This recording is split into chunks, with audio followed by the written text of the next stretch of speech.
شروع اس اللہ کے نام سے جو بڑا مہربان نہایت رحم فرمانے والا ہے۔ السلام علیکم۔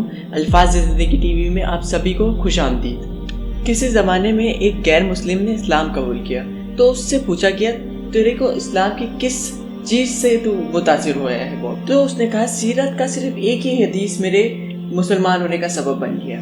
تو اس سے پوچھا گیا کہ کیا ہوا؟ تو اس نے کہا مجلس رسول صلی اللہ علیہ وآلہ وسلم لگی ہوئی تھی، لوگوں کا ہجوم تھا، تو ایک شخص نے عرض کیا کہ حضور پاک صلی اللہ علیہ وآلہ وسلم میرے لیے دعا کر دیجئے، میرا بچہ کئی دنوں سے گم ہے، مل نہیں رہا ہے۔ اس سے پہلے کہ حضور کے ہاتھ اڑ جاتے اور حضور دعا مانگتے تو ایک شخص کھڑا ہوا اور عرض کرنے لگا حضور میں ایک فلاں باغ کی طرف سے گزرتا ہوا آیا ہوں اور میں اس کے بیٹے کو جانتا ہوں اور میں نے اس کو وہاں کھیلتے ہوئے دیکھا ہے۔ باپ نے جب سنا کہ اس کا بیٹا فلاں باغ میں ہے تو اس نے دوڑ لگا دی، تو حضور نے کہا بلاؤ اسے۔ تو حضور نے فرمایا بہت جلدی ہے؟ تو اس نے کہا جی حضور آپ جانتے ہیں ایک باپ کے جذبات کیا ہوتے ہیں۔ تو حضور نے کہا ہاں جانتا ہوں، لیکن تمہیں بلایا ہے اس کے پیچھے بھی ایک مقصد ہے۔ تو اس نے کہا جی حضور فرمائے۔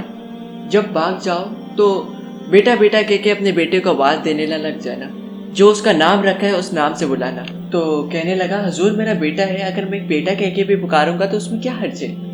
تو حضور نے فرمایا تم کئی دنوں سے بچھڑے ہوئے ہو، تمہارے لبوں میں بلا کا رس ہوگا اور تم نہیں جانتے، ہو سکتا ہے کھیلنے والوں میں کوئی یتیم بھی کھیل رہا ہو، اور جب تم اپنے بیٹے کو بیٹا کر کے پکارو گے اتنا میٹھا لے جاؤ ہوگا تو اس کے دل پہ چوٹ لگے گی اور کہے گا کاش میرا بھی باپ ہوتا اور مجھے بیٹا کہہ کے پکارتا۔